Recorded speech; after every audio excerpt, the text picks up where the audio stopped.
So I feel compelled to caveat this next question with 2 points because it's important. One is the spirit of this show, and what I like to do, and I've kind of made my promise to this, is like just ask the logical questions, right? Because I think it's important to get to the true points and to understand them. Like maybe man up is the right phrase. Just man up and ask the question, right? Be honest. The second Right. point I want to make is that as a man, I can totally agree and resonate with what you're saying. I know plenty of men. I know myself to an extent, particularly when you're talking about like the treatment and the dismissiveness and treated in the workplace. So all of that obviously is true without a doubt. But Mhm. the question I'm going to ask after those long caveats is there's some people that would look at that and say, how did you know it wasn't you? Right? How did you know it wasn't Mhm. you that was the issue when you're having those Mhm. dates and you're doing those things? And I have no Mhm. reason to believe that's the case, obviously. But Mhm. logically, it's just a fair question to ask. And I think it's a good illustration of self-awareness too, of like how you kind of work through that. Um, how did you know there wasn't any part, like, how'd you know it was the men issue? And there's lots of evidence for that, obviously. But how'd you work through that to have confidence to be like, you know what, I see this and I see the problem is there. And it's not to say Mhm. you think you're perfect by any means, obviously, but how'd you work through that for you? Well, it's so interesting. And I love this question because it was me. Mm, So it was me. It was me and it was them. It was me because I was in a point in my life where I was attracting that. mm, I was attracting that kind of man. Now I could go on. I have a history of codependency. mm, I'm a very nurturing, loving, I'm a mom. Like I like to take care of people. I need men who need me. mm, And that was a realization that came to me about 3 years ago. And I had no idea. I had no idea that I needed men who needed me.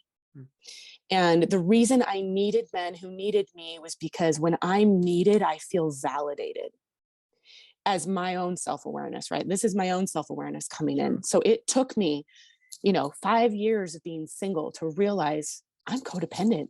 I need people who need me because that's how I feel validated. Mm, And so it was me to an extent. I mm, was drawing in the man who needed me.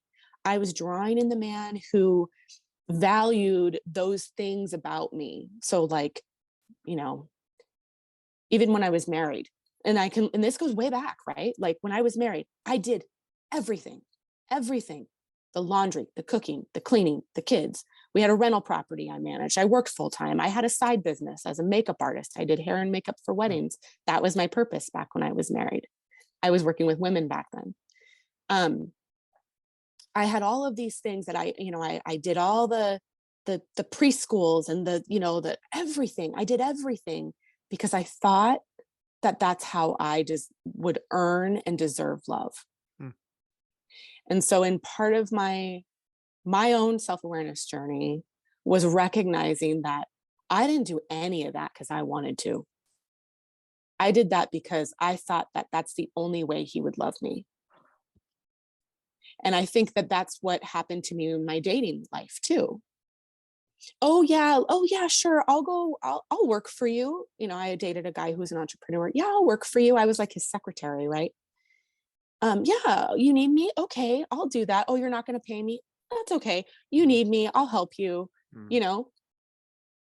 So stuff like that, or oh, you can't come over to my house. Okay, well, I'll I'll drive for an drive it. hour and come to see Mm, you.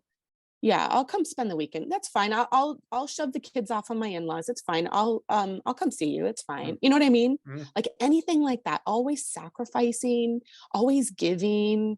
But I did it because I thought that that's the only way they would love me. And I know better now. Thank God. Thank God that I came to realize that that's what was going on in my life. Such a good answer. Such a good answer. And to your point, had you found a man who, was in the man up spirit, they probably would have recognized that and been like, hey, Yep. Michelle, like you shouldn't have to come Don't to need to me. do that. You Right. should let me come to you. Like that's not, you don't, you like, you Right. deserve it regardless of what you do. Right. So Yep. I think that's such a good answer. I'm curious as we're coming towards the end, like let's talk about a little bit the male female. Like, what do you think it is about men that makes it? Is there something genetic or how we're? I'm sure it's some societal and how we're raised as to why maybe that lack of self awareness, that inability to maybe do it on our own for a lot of us. Obviously, Mhm. there's some men out there that are amazing and great, I'm sure. But what do you think? Have you found anything that are like themes or trends as to why you think men struggle with this maybe more so than women do, or just in a different way maybe than women do? Yeah. So, if we look at the patriarchy and we look at toxic masculinity, men don't have room for feelings. Feelings are not allowed.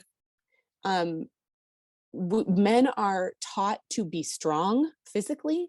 They're taught to be strong mentally. They're taught to be providers. They're not taught to explore how they feel, how something makes them feel. And you see this in there's a study that was done.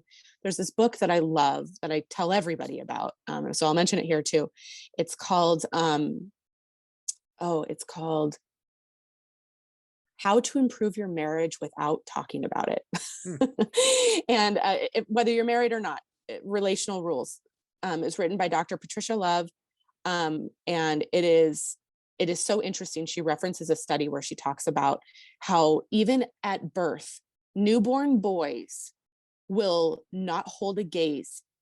So like newborn boys will not make eye contact. They're constantly looking. And it's like they have this heightened awareness, and little baby boys, newborn boys will startle significantly easier than girls. Hmm. And it's like this innate biological response that men have to be alert and to be the protector and to be aware of what's happening right in front of their face, right? Whereas baby girls will hold a gaze. They'll look at their mom or their dad, they'll stare, they'll coo, and boys are like constantly looking around, right? So I think that just biologically, men are at a disadvantage for being kind of tuned in to how they feel outside of immediate threats. But then I also think that they're conditioned to believe that their feelings aren't valid, and that they shouldn't have them, and that there's no time for that. Go play basketball. You don't have time to worry about like your girlfriend breaking your heart. Like, just go play the game. Go play the game. Just, succeed, pressure. Like, it's just a lot of pressure. And I think, like I said earlier, men are just really underserved in this arena. I mean, in this like self-help arena, we, 85% of self-help book readers are women. Is that true? And that makes sense, actually, but I hadn't thought about that. Yeah. But, and why is that? It's because women are told that we're the problem. Right. And we want to do everything we can to fix it. Yeah. So we're reading the books and we're doing the work and we're learning about ourselves, but it doesn't do anything when our counterparts aren't also doing the same. Yeah. Well, it's almost mathematical in it that you're so right. Like, women are told they're the problem.